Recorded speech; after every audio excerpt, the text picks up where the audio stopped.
Donald Trump, lui, ne s'en est pas caché. Son coup de force est aussi un bon coup pour le business. Il veut le retour des compagnies américaines au Venezuela. Le pays abrite l'une des plus vastes réserves d'or noir au monde. Audrey Racine, vous nous avez rejoint.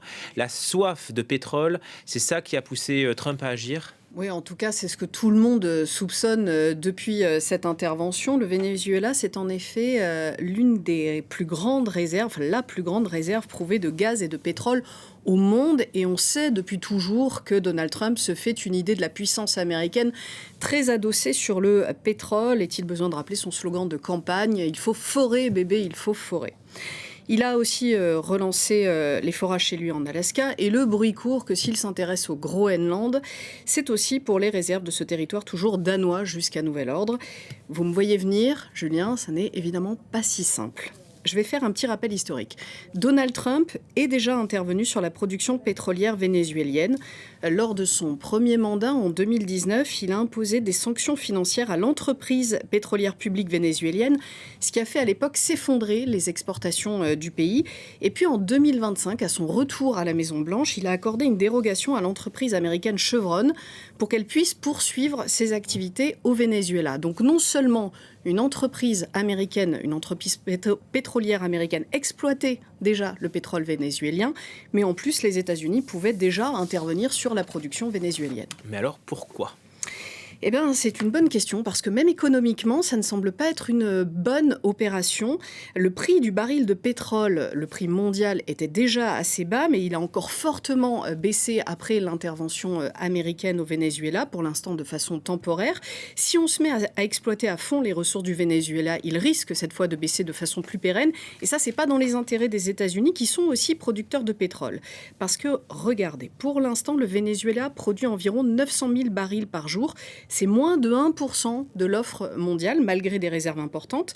Mais, et c'est peut-être un début de réponse, vous allez le voir, plus de la moitié de ces exportations, voici 768 000 barils par jour. La moitié de ces exportations va vers la Chine, selon le cabinet d'analyse Kepler. Et oui, la Chine était devenue le principal importateur de pétrole vénézuélien après les sanctions imposées par Donald Trump à Caracas en 2019. Il peut aussi y avoir une raison un peu plus technique, là. Depuis 15 ans, et l'essor de la production du pétrole de schiste aux États-Unis, eh bien, cela a modifié les besoins en raffinerie des raffineries américaines, parce que le pétrole de schiste est un pétrole qui est léger.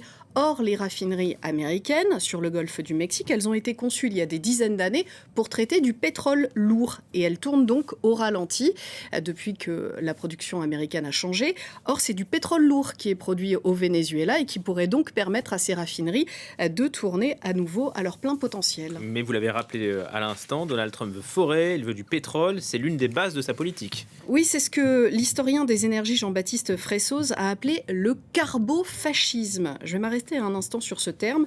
En 2018, Jean-Baptiste Fressoz publie 7 articles que vous allez voir, publiés dans Libération. Il est toujours d'ailleurs consultable en ligne, et dans lequel il invente ce terme de carbofascisme à propos de Donald Trump et des anciens présidents brésiliens et philippins. Voici ce qu'il dit, vous lisez avec moi. Les partis de droite durs, trop vite rangés sous l'étiquette inoffensive de populistes, sont de véritables catastrophes environnementales. La vague brune qui s'abat sur le monde carbure au charbon. J'ai eu Jean-Baptiste Fressoz au téléphone ce matin pour savoir ce qu'il pensait de cette intervention au Venezuela, si elle portait la marque de ce carbofascisme qu'il avait défini. Sa réponse, eh bien, l'idée qu'on se fait des guerres pour le pétrole, eh bien, c'est un cliché selon lui. En revanche, les électeurs de Trump ne sont pas des gens qui se soucient de l'environnement, c'est le moins qu'on puisse dire. Ils sont persuadés, comme leur a dit leur champion, que le pétrole fait la grandeur des États-Unis.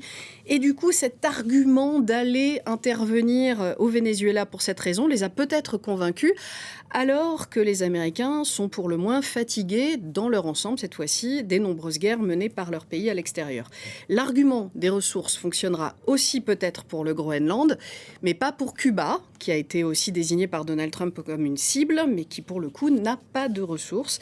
Avec tout ça, je n'ai pas répondu à votre question. Est-ce que le pétrole était vraiment le mobile de Donald Trump ?